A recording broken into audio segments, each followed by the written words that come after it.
Hey everybody, this is the Tramp. Thank you for watching another episode of the Trampionship Wrestling Weekend Show. I had some computer problems, so I'm doing this at the last possible minute. I apologize if this is a little under-edited.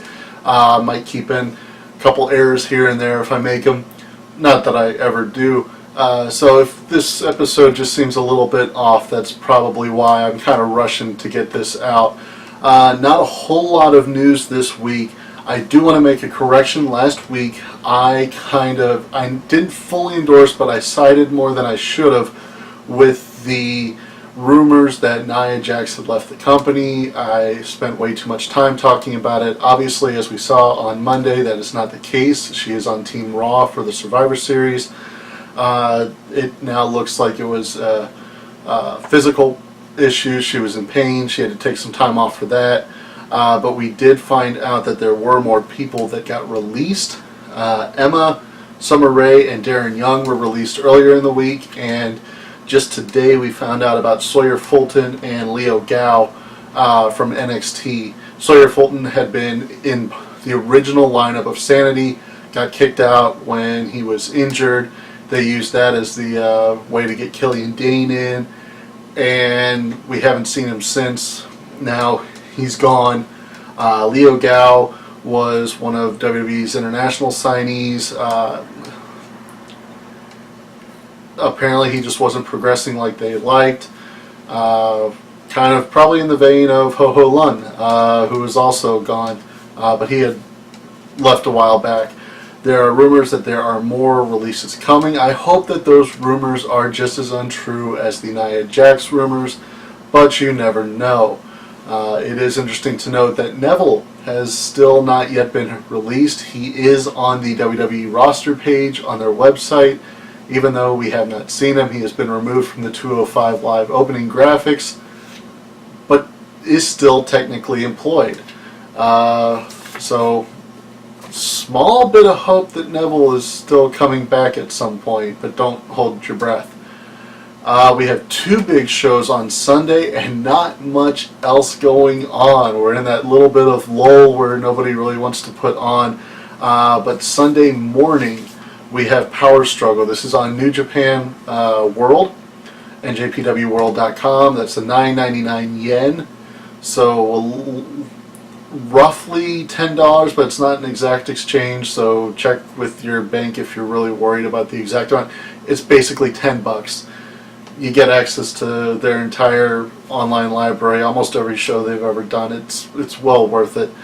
This show will have English commentary, as most of their pay-per-view level shows do, and this is a pay-per-view level show. We have very little in the way of undercard as what you normally see on their Road to shows. Katsuya Kitamura versus David Finlay is about the only match on the card that's just not anybody. Then you immediately get into a Young Bucks match versus the CMLL team of Titan and Dragon Lee. That is going to be one hell of a flippy match. If it doesn't steal the show, you'll at the very least, you'll be seeing about 20 gifs of it on Lariato's Twitter page. It's just, that match is going to be insane for that reason alone. You got a 6-man tag match, Tenzan, Kojima, and Makabe versus the Bullet Club team of Chase Owens, Yujiro Takahashi, and Cody. We might see some story progression with BTE and the civil war between the Ring of Honor and New Japan camps of the Bullet Club, but don't hold your breath. We have the finals of the Junior Heavyweight Tag Team Tournament. The current Junior Heavyweight Tag Champs, Roppongi 3000, will be facing the Super 69 team of Taguchi and ACH. That's another one that's going to be crazy. Roppongi 3000, if you're not familiar with them, but you do watch Ring of Honor, they were known until very recently as the Tempura Boys when they were on excursion in Ring of Honor. Then they got recalled for this.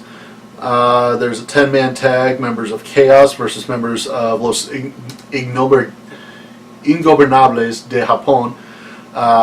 that is basically just more treading water until January 4th with the Naito versus Okada match there. This is why they have such big factions, is so that they can do stuff like this to keep things going until the big title matches. Then we get to the Never Openweight Championship. Minoru Suzuki is going to defend against Toru Yano. I would love to see Yano win. I think he has a chance. He's been getting the better of Minoru a lot. They want to present him as somebody that could upset Minoru, because he hasn't been dominant, because that's not who Yano is. But he has been sneaking wins out, and if that's how he's going to win a belt, that's how he's going to win it. You know, he's not a guy that's known for being the best wrestler in the world, but he's sneaky. He's a comedy wrestler, but he's damn good at it. Not usually a fan of comedy wrestling, but he makes it work.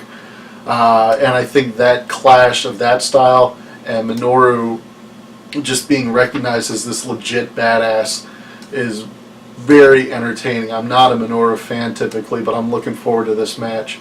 You got the IWGP Junior Heavyweight Championship. Ospreay is going to have his first defense against Marty Scurll. Marty Scurll traditionally gets the upper hand on Ospreay, but I don't think that's going to happen. I don't think they're going to take the belt off of Ospreay in his first defense. I think he's going to get a win, and I think it's going to be pretty clean. Marty's going to look great. It's going to be a hell of a match. These two know each other very well. They've been wrestling each other for a long time. And I think this match is just going to be one instance where more of the same is not a problem to anybody. The United States Championship match is going to be Omega defending against Trent Beretta. I'm not familiar with what backstory they're using to promote this. I mean, Trent showed up on the latest BTE, but that was basically just continuing what his best friend's partner Chuck had been doing the 2 weeks before. It was just a little side segment that had nothing to do with the main story. No interaction with the Bullet Club. I don't know how he gets this shot, but it should be a good match. They're both very talented. Obviously, shouldn't need to tell anybody that about Omega, but Trent's very damn good too. And the last match on the card is going to be Tanahashi defending the Intercontinental Championship against Kota Ibushi. From what I understand, Tanahashi is going to try to make this the kind of star maker that John Cena tried to make a lot of his United States Championship matches. So even if Tanahashi comes out winning, he wants Ibushi to look like a star. Ibushi as a freelancer has a little bit of a smaller chance of winning, but that doesn't mean he has no chance. It is definitely within reason that he could come out of this as the Intercontinental Champion. If so, he'd probably hold it at least until January. Beyond that, hard to tell. But it is definitely within reason that Ibushi wins the belt, takes it to Wrestle Kingdom. The other big show that we have stateside is Bound for Glory. This could be weird. Last year's Bound for Glory, we had the Great War, which was the final piece of the Deletion trilogy before the Hardys went on to their Expedition of Gold storyline that they were in when everything happened that they ended up leaving Impact. So it has already been a year since the Deletion trilogy ended. This year there's not quite as much drama with Impact, but there's always some. They're not in immediate danger of folding like they have been, but there's still stories that Anthem is losing money. They had to shut down live audio wrestling. They're shutting down companies because of Impact, but there's also rumors that they're moving the tapings to, not just the tapings, but the entire company to Canada instead of being based out of Nashville or Orlando. So they at least have some plans to keep it running. It does look like a very interesting card. We've got the Knockouts title, that is Sienna defending against Allie and Gail Kim. I could see any one of these three winning. Gail Kim has already said that she's on her way out. She is probably the most important knockout to TNA's knockout division, Impact's knockout division. She was the first champ. She's a Hall of Famer. They induct active wrestlers into their Hall of Fame. They could give her the belt to retire with, or she could rather go out on her back and put over Sienna as the dominant heel, or Ellie as the new face of the division. There's really no way to call this. So, aren't you glad you got my input? There's going to be a 51-50 street fight tag team championship match. 51-50 just means that all members of LAX are going to be active, as opposed to pretending that it's just 2-on-2. That is LAX versus the defending champions OVE, Ohio versus Everything. But in the last episode of Impact, they teased that OVE was going to be bringing a friend along to the fight. They're not fighting with just two people either, and it sure looked like that arm that we saw in the video belonged to Sami Callihan. Now, what that also means is, and I forgot to mention this during Power Struggle, we are going to find out who Switchblade is. We've just been told that Switchblade is coming. The last time this happened, it was the Time Bomb is coming promos that ended up giving us Hiromu Takahashi. The belief among many was that Switchblade was going to be Sami Callihan. That is impossible. He is not filming New Japan, hopping on a flight, going straight to, I believe they're filming in Calgary. He's not going straight from Japan to Canada in like 8 hours, maybe, between when one show ends and the other starts.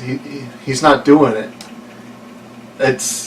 There's so much that can go wrong even if he was going to try. Even if the flights lined up perfectly, it's not going to happen. I don't believe it.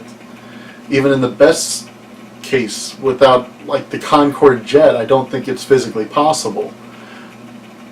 He's not Switchblade. He's the newest member of OVE, because OVE is just OI4K with a different name because they don't want to say killers in a name. We've got the Moose and Stephan Bonner versus Lashley and King Mo match, which is going to be a giant turd in a punch bowl. They are doing this American Top Team angle, and even though the head of American Top Team is a huge wrestling fan, huge collector of memorabilia, he's not a natural promo cutter. He tried to be the mouthpiece for Lashley, and most particularly at King Mo, and it just didn't go over well. People didn't care. The match, they've done a lot to hype it, and it just doesn't seem to be landing. I don't think anybody's anxious to see King Mo back in a wrestling ring or Stephan Bonner in one. Lashley's about the only MMA fighter that's actually a good MMA fighter that people want to see wrestle, because he was a wrestler first, and then he happened to be, aside from Brock Lesnar, of course. But yeah, there's nobody that was an MMA fighter first. I'm an idiot, Matt Riddle as well. You know what, there's very few exceptions, but people that are known particularly for MMA with no wrestling training, people don't want to watch. King Mo does not have anywhere near enough. Tom Lawler too. You know what, people don't want to see King Mo or Stephan Bonner wrestle. Those two in particular. And I'm leaving that in because I said I was not going to edit as much because it's going to keep me up late as it is. Alright, we have the Impact versus AAA match. This is EC3, Eddie Edwards and James Storm versus Hijo del Fantasma versus Pagano versus Tejano. I could easily see Impact putting the victory on the visiting heels, especially since this agreement with AAA seems to still be going on, even with GFW out of the window. out of the picture, rather. It's very plausible that they give the win to the bad guys. You got Rosemary versus Taya. It's implied that the winner is going to be the #1 contender, but without knowing who's going to get the belt, don't know if they're going to have the heel or the face win. Could go either way. Should be a damn good match. These are both excellent wrestlers that have done some really good hype for this match. Monsters Ball match, Abyss on behalf of his brother Joseph Parks versus Grado.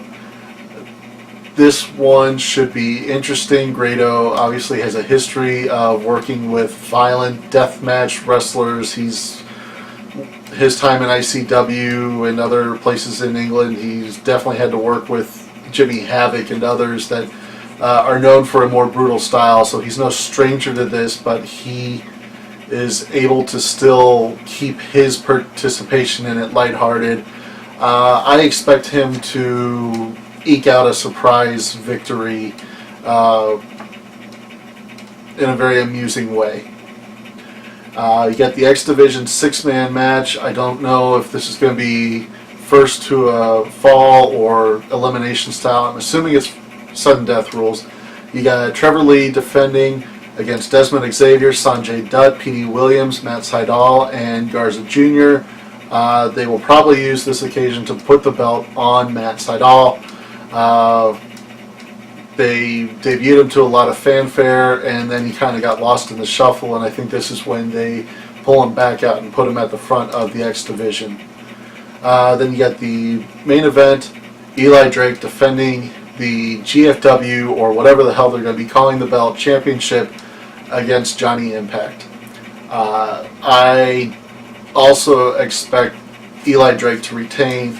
I don't think that they put the belt on him with so much hype so recently just to put the belt on the new guy. Could be wrong. I'm not extremely confident in that, but I think it's the right move to keep the belt on him. And I think that Johnny Impact can keep his heat anyway without the belt. He doesn't need it, but he'll probably pick it up later anyway. Just not at Bound for Glory. Thank you guys for watching. Please leave your comments below or over at the Reddit Country Club in the companion thread. We love having you over there. Until next time, cheers.